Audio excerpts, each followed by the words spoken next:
Palavras do Senhor, livro de Marcos, capítulo 16. Quero ler esse texto, que ele faz parte de uma das máximas. Depois nós vamos escorrer em outros textos. Fique com a sua Bíblia, por favor.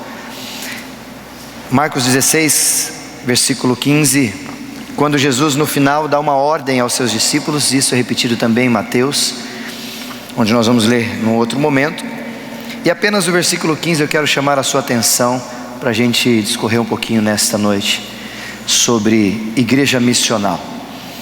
Esse mês nós estamos falando sobre o que sonhamos com a igreja. Foi mencionado já que a igreja, nós queremos que ela se torne uma igreja acolhedora, uma igreja generosa, hoje pela manhã, né? Uma igreja íntima, uma igreja que está sempre próximo uns dos outros. E nós vamos continuar o mês todo de março, e aí finalizamos com uma igreja para frente, outros modelos, mas hoje nós vamos falar sobre uma igreja missional. Você já ouviu esse termo, uma igreja missional?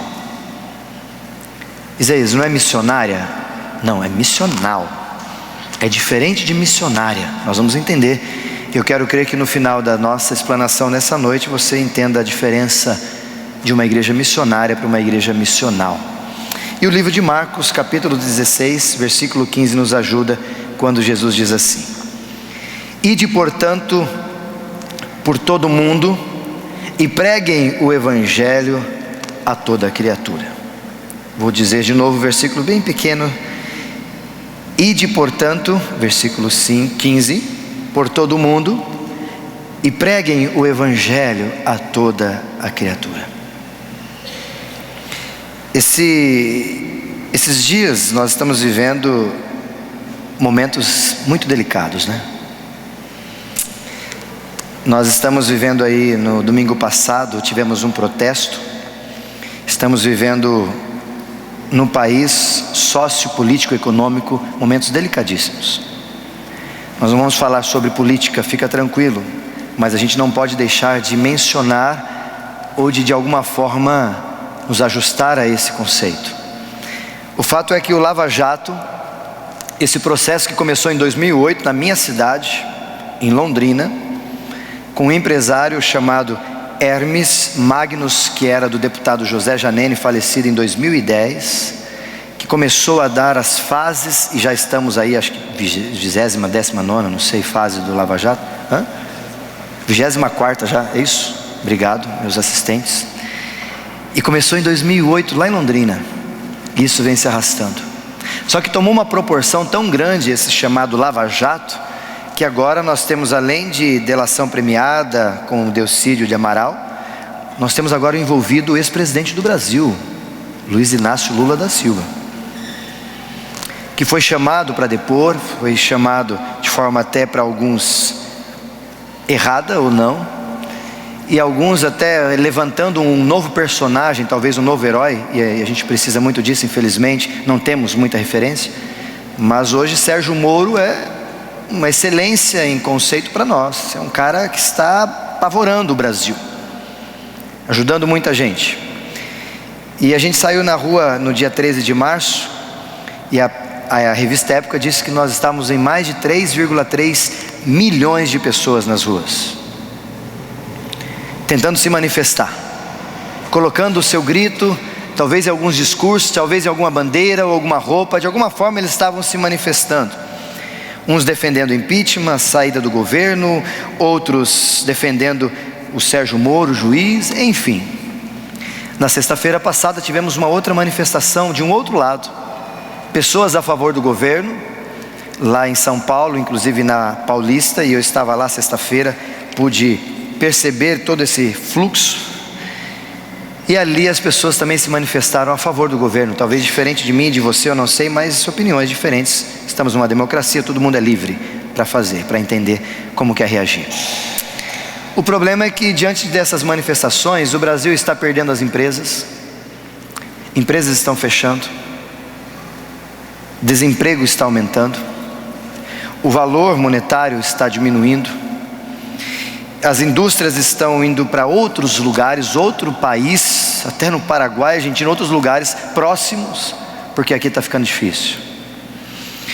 E aí, eu conversando com algumas pessoas na minha roda de diálogo além de igreja, academia, futebol, churrasco, visitas, comércio, e uma pessoa em especial, ela me perguntou, e isso eu quero te incomodar: qual que é a posição da igreja a respeito de tudo isso? Talvez ele tenha perguntado para mim, eu abri um pouco a pergunta que ele fez, dizendo: qual que é o papel da igreja nessa situação? Ou talvez, qual que é o discurso da igreja nessa situação? E eu não pude, nessa situação, e eu não pude contemplar tudo o que eu pensei na hora e passar para ele, porque ficou para mim um pouco que vergonhoso tentar responder. E ficou vergonhoso porque a não exatidão do papel da igreja, a não exatidão da posição, do discurso que a igreja tem diante da sociedade numa situação dessa, quer dizer que nós perdemos a exatidão da nossa missão. Quando alguém tem que perguntar para a igreja qual é o papel dela lá, é porque ela não está fazendo o papel que ela deveria viver lá. E isso nos incomoda bastante, porque nos parece que falhamos na missão de ser igreja. E não só falhamos, como invertemos a situação. Se você perguntar para alguém sobre igreja, e inclusive eu vi uma placa no Rio de Janeiro, na manifestação do ano passado, que muitas pessoas também foram, uma pessoa levantou uma placa dizendo assim: nós não precisamos de pastores, precisamos de pessoas sérias. A igreja hoje é tido como alguém que luta com preconceito, como homofobia, homofóbicos. A igreja é tida como um lugar onde acrescenta dinheiro e roubam os fiéis. A igreja é tida hoje para a sociedade externa como algum lugar onde os alienados, os covardes ou alguém que não tem uma inteligência se agregam para ser ajustado por causa de uma chamada fé. E esse conceito é o que nós transmitimos de alguma forma a alguém, eu ou você ou a nossa geração passada, ela transmitiu isso para as pessoas e hoje nós somos vistos assim. E aí chega um meu amigo Vitor e me pergunta: Isaías, qual que é o papel da igreja? E a pergunta que ele fez para mim é muito clara, porque ele sabe qual é o papel da igreja, você sabe qual é o papel da igreja, mas a questão é, ao saber o papel da igreja, será que nós estamos vivendo o papel da igreja com efusividade, com exclusividade, com excelência, com integralidade? Exato ou não? Ao ponto que o paradigma da missão, a gente entendendo isso, olhando lá para o livro de Mateus capítulo 28, e o mesmo texto corroborando de Marcos capítulo 15, na grande comissão, quando Jesus diz: toda autoridade me foi dada no céu e na terra, portanto, ide fazer discípulos de todas as nações, batizando-os em nome do Pai, do Filho e do Espírito Santo.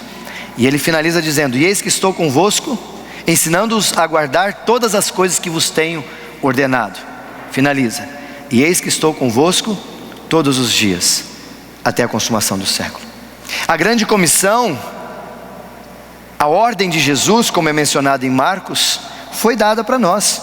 Só que o grande problema é que esse ir e fazer sem autoridade começou a criar alguns problemas dentro da igreja. E não só criar alguns problemas, eu estou falando de um tempo bem lá para trás, estamos falando mais ou menos 200 a 300 depois de Cristo, porque chegou em 300 um tal de imperador romano chamado Constantino, adentrou a igreja adentrou nele, eu não sei qual que é, entrou em onde aí, o fato é que a igreja mudou. A igreja, ao invés de entender a missão que Jesus nos deu de ir, e o ir, na originalidade, na nova releitura exegética, não é ir, é gerúndio, é indo, ou seja, sempre indo, sempre fazendo, sempre saindo para falar, perdeu.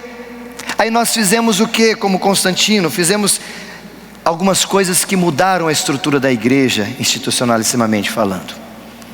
E algumas coisas que mudaram, fica bem claro no livro de Atos capítulo 2. No versículo 46, diz o texto que diariamente eles perseveravam. Todo dia eles faziam alguma coisa. Todo dia eles se incomodavam com a palavra. E aí vem a igreja e diz que é só sábado que faz isso.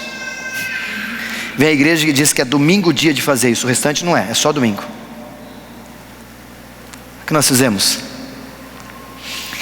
No mesmo texto, 46 ainda, eles reuniam-se de casa em casa, eles davam na casa de um, de outro, se alimentavam e ajudavam de casa em casa. Aí vem a igreja e fala, não, é num mega templo, num lugar grande, lindo que a gente se reúne. Fora, não, é aqui, é só aqui que há salvação.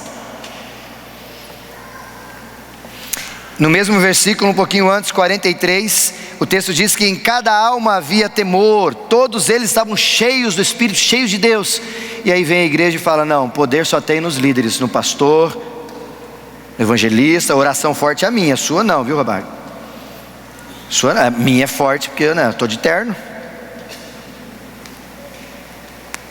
Todos eles tinham temor a Deus e a gente como igreja falamos, não, é só os líderes que tem. E por último, lá no versículo 47, diz o texto que eles contavam com a simpatia de todo o povo. E a igreja hoje não conta com a simpatia de ninguém, não é verdade? Que graça de quem nós caímos. Nós não contamos mais com a simpatia do povo.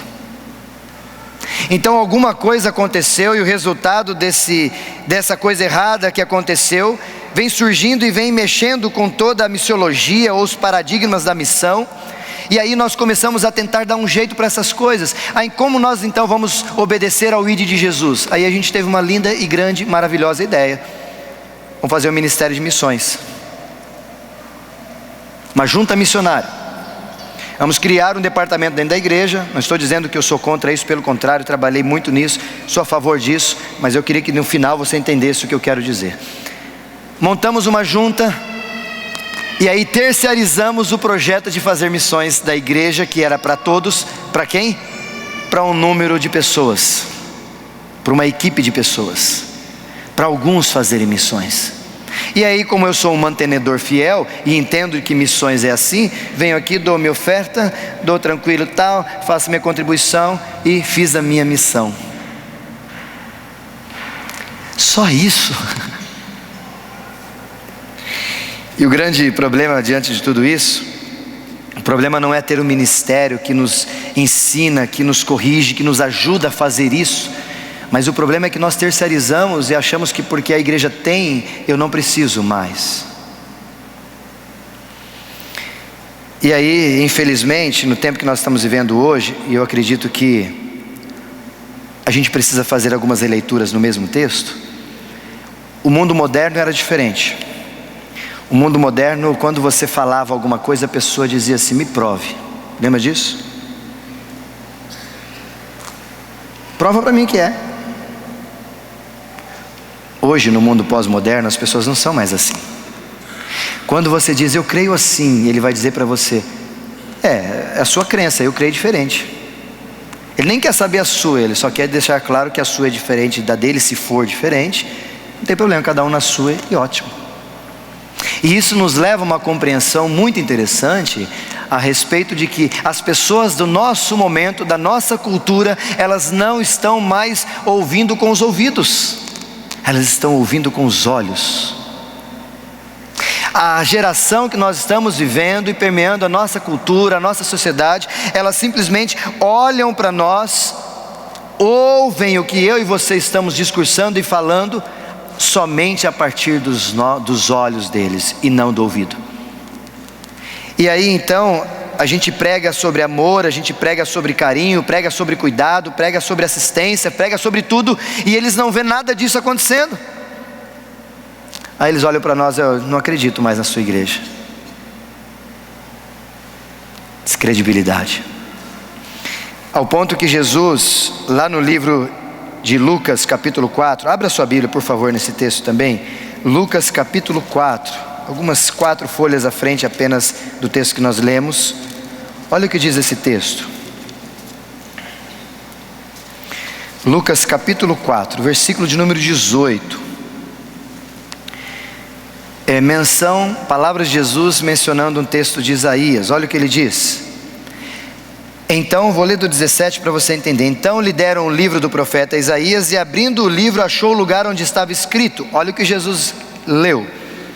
O Espírito do Senhor está sobre mim, pelo que me ungiu para evangelizar os pobres, enviou-me para proclamar libertação aos cativos e restaurar da vista aos cegos, para pôr em liberdade os oprimidos e apregoar o ano aceitável do Senhor. E ele continua, versículo 20: tendo fechado o livro, devolveu o assistente e sentou-se. E todos na sinagoga tinham os olhos fitos nele. De repente, o que ele vai falar? E olha o que Jesus diz. Então passou Jesus a dizer-lhes: hoje se cumpriu a escritura que acabaras de ouvir. Este que Jesus profetizava sou eu. Esse que é enviado de Deus para alguma coisa sou eu, e em mim vai se concretizar. Então Jesus, a missão dele foi essa, para fazer o que ele está mencionando, que Isaías profetizara já muitos anos antes. E aí você conferindo com esse texto, lá no Evangelho de João, capítulo 20, não precisa abrir, versículo 21, quando o próprio Jesus diz: assim como Deus, o meu Pai, me enviou, eu envio vocês. Então, assim como Deus enviou a Jesus, que era para fazer essa missão, do versículo 18, Ele também nos envia para fazer alguma coisa semelhante ao que Jesus foi enviado. E essa autoridade que é mencionada aqui, infelizmente foi se perdendo. Foi se perdendo até porque quando Tiago, lá no finalzinho, na sua carta, capítulo 1, versículo 27, ele ajuda as pessoas a pensarem, porque estava distorcendo o conceito de missão. E ele diz: a religião pura e verdadeira que Deus aceita é o cuidado com os órfãos e com as viúvas, e você não contaminar com o mundo. Ou seja, ele estava tentando mostrar para aquela realidade, e eu, na minha opinião, creio que é uma visão profética deles, dizendo para nós na pós-modernidade: queridos, vocês têm que cuidar, tem que ter atitude. Tem que ter atitude. E eu me recordo, e aí eu quero levar você a entender que a igreja, ela foi chamada para fora e não para dentro. O papel que eu e você temos quanto igreja, servos, cristãos, homens do Senhor, é sairmos, e ao sairmos, falarmos do que nós somos e vivemos lá fora. E isso é muito claro quando Jesus, no livro de Mateus capítulo 5, por duas vezes ele usa exemplo diferente. Primeiro ele usa o exemplo exatamente no versículo 13: vocês precisam ser sal da terra. Sal da igreja? Não é da terra, é lá fora. E o sal não tem função senão trazer um tempero, um sabor, preservar. E você acha que as pessoas no mundo não estão precisando de um tempero para viver melhor? Tem muita gente vivendo sem sabor na vida. Você acha que a situação do nosso Brasil não está precisando preservar valores que já estão se perdendo por aí, esvaindo pelo ralo? E cadê o sal para preservar os valores? Cadê o sal para dar tempero e sabor? Cadê o sal que é a igreja de Jesus nessa sociedade? Continuando no versículo de número 14, Jesus ainda diz que nós devemos ser luz. Luz no mundo, luz para esse mundo que vive em trevas. E a sugestão é que essa luz possa dar direção, possa expor as trevas diante da luminosidade, possa mostrar que existe uma possibilidade. Mas cadê a luz do povo de Deus lá fora? E a gente precisa resgatar isso, porque na minha perspectiva Jesus estava dizendo com muita tranquilidade: queridos, as pessoas ouvem o que vocês falam pelos olhos. E Paulo vem corroborar com isso na carta de 2 Coríntios, exatamente no capítulo 2 e no capítulo 3, quando no 2, sabe o que Paulo fala que eu e você somos? O bom perfume de Cristo. Lembram disso? Você já viu algum perfume? Eu gosto muito de perfume, sou apaixonado. Algum perfume chegar para você assim e falar assim: eu sou cheiroso, me compre. Já viu isso? Não, né? Já viu o perfume falar? Perfume se sente. Você chega num lugar perfumado, as pessoas já chegou. E quando Paulo incomoda a igreja dizendo nós somos o perfume de Cristo, ele está querendo dizer para nós que eles não precisam ouvir a gente falar nada, porque perfume não fala, mas eles precisam sentir a presença de Deus a partir do momento que eu e você chegamos no ambiente. Entendeu a diferença? Agora, que tipo de perfume nós estamos exalando lá fora? É de Cristo ou é de qualquer outro Cristo a não ser do Evangelho de Jesus? E no capítulo 3, exatamente no versículo 3, ele também fala que nós somos cartas. Cartas. Já recebeu carta, aquelas antigas, lembra? Fazia punho, mandava colocar no correio e tal. Tempo bom, né? Abria, recebia carta da namorada cheirosa, né? Lembra? Você olha para a carta, o que ela faz? Algum barulho? Ela não faz nada. Do lado de cá é que vê, lê, absorve e fala: meu, que delícia. Paulo também está dizendo para mim e para você assim: a gente precisa ser carta. As pessoas não precisam ouvir a gente, elas precisam só ler a gente, só ver as nossas atitudes. Mas o grande problema, e como o próprio David Bosch, no seu livro maravilhoso sobre a missão da igreja, que vai modificando essa nova releitura, a gente precisa guardar no coração a verdade muito clara de que, primeiro, a missão é feita para fora da igreja. E segundo, a missão é feita por todos que aceitaram Jesus como Senhor e Salvador. Vou repetir: a missão é feita para fora da igreja. É lá que precisamos ser cristãos. E segundo, a missão de Deus é compromisso de todo aquele que aceita Jesus como Senhor e Salvador. Então, se você veio e não sabia disso, sinto muito dizer: se você é do Senhor Jesus, você tem uma missão. Se você é Isaías, mas eu contribuo, não é isso só que Deus quer. Deus quer o teu companheirismo, você estar junto, Ele poder contar contigo e não só com o que você tem. E aí a grande pergunta é: Isaías, mas então como que eu posso ser cristão, já que a missão é para mim? Como é que eu posso ser um missionário fora? Como é que eu posso ser um missionário fora da igreja? Eu não tenho curso de missões, eu não sei falar direito, eu não sei conversar, eu não conheço os textos bíblicos. Como é que eu posso fazer isso então? Eu vou te dar uma dica para você não sair daqui desiludido. E eu quero lhe dar 2 desafios apenas para a gente finalizar a nossa mensagem. E nesses 2 desafios eu queria que você prestasse bastante atenção. Primeiro, não divorcie a missão que Deus lhe deu quanto cristão da tua atividade secular. Vou repetir: não divorcie, não separe a sua missão, ou a missão que Deus te deu quanto cristão, da sua atividade secular. O que é isso? Isso é muito simples, porque parece que a gente hoje na igreja é uma bênção, aqui é bem gostoso, não fala palavrão, não xinga, não perde o controle com ninguém. Aí saímos daqui, vamos para a escola, vamos para a faculdade, vamos para o trabalho e nos tornamos outras pessoas. Isso acontece ou não? Uma vez eu estava numa empresa, trabalhava em Londrina, e a pessoa disse assim, quando alguns outros faziam a ficha lá: não coloca que é crente, senão você nem emprego tem, porque aqui os crentes estão queimados. Por que isso?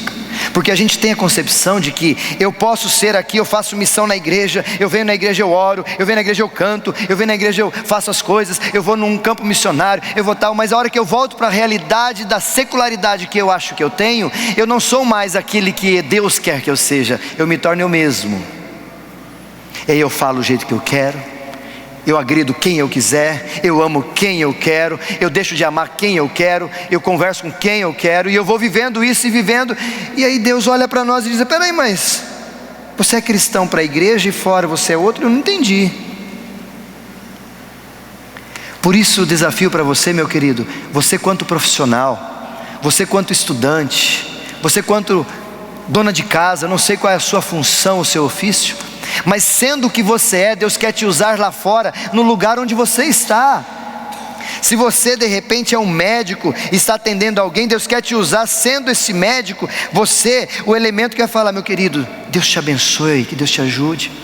Sendo você um dentista, sendo você um veterinário, sendo você um enfermeiro, motorista, qualquer profissão que você tenha, Deus quer te usar quanto profissional para o reino. E aí você vai entender que a missão pode ser feita por mim, por você, sim. Quanta gente Deus coloca ao teu redor e você às vezes olha, percebe, e o Espírito Santo fala do meu amor, e você: aí como? É meu patrão. Como se... Vou misturar. Mas é para misturar, meu irmão. É para misturar. Esse divórcio que a gente faz é muito grave. Já disse uma vez, e talvez você não tenha estado aqui para ouvi-la, mas eu vou repetir. Eu trabalhava numa empresa em Londrina, AST Telecom, que era assistência de telefonia, central telefônica, aparelhos telefônicos, do estágio que eu fazia para o curso que eu estava me formando. E tinha um patrão nosso, o Márcio, um japonês, e ele, um dia na sala, a gente conversando, ele disse para mim assim, a gente conversando e tal, tocou o telefone, atende aí, eu atendi, aí ele, Márcio, é para você. Ele falou, não, fala que eu não estou. E aí? Aí eu fechei o telefone e falei, não, mas você está aqui, eu estou te vendo. Ele falou, não, eu não quero falar com essa pessoa, fala que eu não estou. Eu falei, não, eu estou te vendo, não posso falar que você não está aqui. Aí ele olhou para mim meio bravo, falei, o negócio vai esquentar. Aí o Espírito Santo de vez em quando usa algumas palavras nossas, né? Aí eu disse para ele, então faz o seguinte, vai para o banheiro, e a hora que você entrar no banheiro eu pego o telefone e falo, olha, ele acabou de entrar no banheiro, acabei de ver, assim que ele sair ele vai te ligar. Aí o Márcio levantou bravo, abriu a porta, foi no banheiro olhando bravo para mim assim, de costa. Entrou no banheiro, acabei de ver ele entrar no banheiro, assim que ele sair liga para você, se ele não ligar, ligue de novo.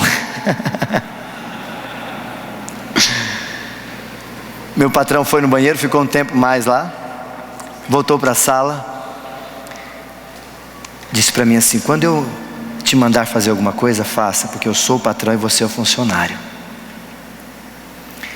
Aí mais uma vez, palavras de Deus, não fui eu, mas o Espírito que disse, eu falei para ele, eu não fui contratado para mentir, eu fui contratado para arrumar telefones e centrais telefônicas. Mentir foge da minha postura, então eu não posso fazer o que você está me pedindo. Não sei como, com que forma eu falei isso, mas falei. Ele olhou para mim assim e disse, tudo bem, dessa vez eu vou deixar passar. O Márcio se converteu e está em missões na Europa.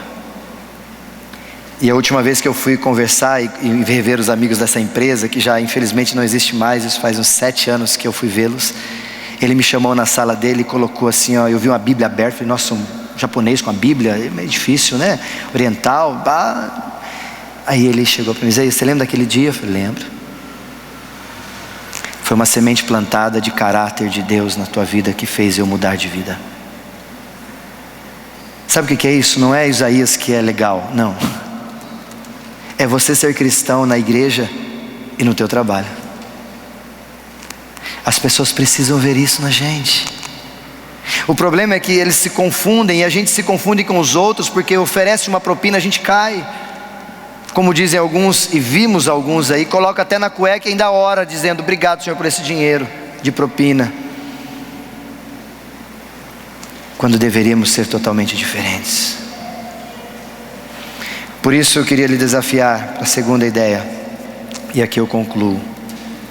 A gente precisa viver uma comunidade de contraste. As pessoas precisam olhar para nós lá fora e ver que nós somos diferentes de fato e de verdade, e não só de diálogo, e não só de palavra.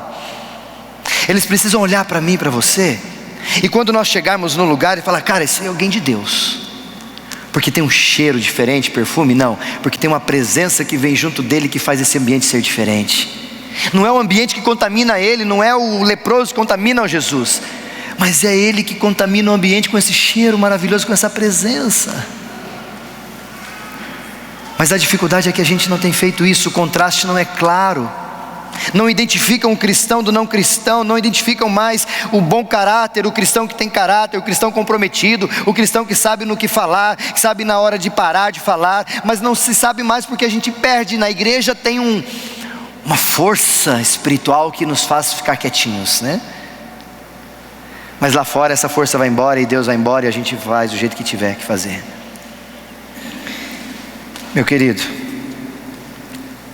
eu queria lhe dar uma dica para isso. Primeira, seja justiça no mundo de injustiça. Comece por você.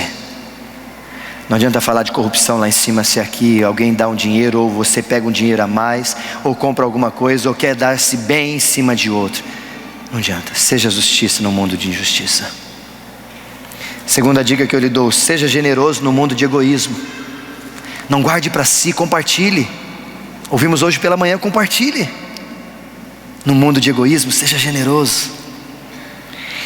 Testemunhe a verdade no mundo de incertezas. Todo mundo, eu não sei qual é, eu não sei qual é. Testemunhe, viva a verdade. Fala, isso aqui faz sentido para mim, ao ponto de que a sua vida vai fazer com que o outro fale, eu quero experimentar isso, porque se faz sentido para você, eu preciso disso.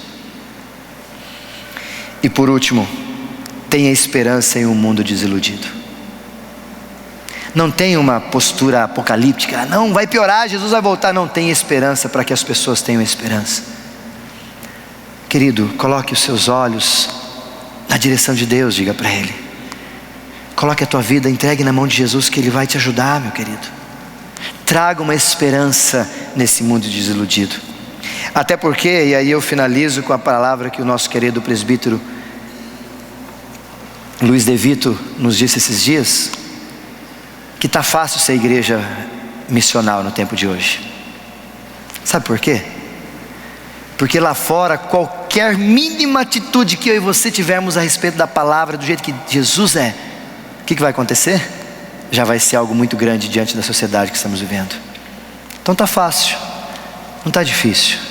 O mundo precisa, as más novas estão espalhadas no mundo inteiro, precisam de boas novas, e eu e você precisamos fazer isso. Por isso eu queria lhe convidar, querido, feche seus olhos nesse instante.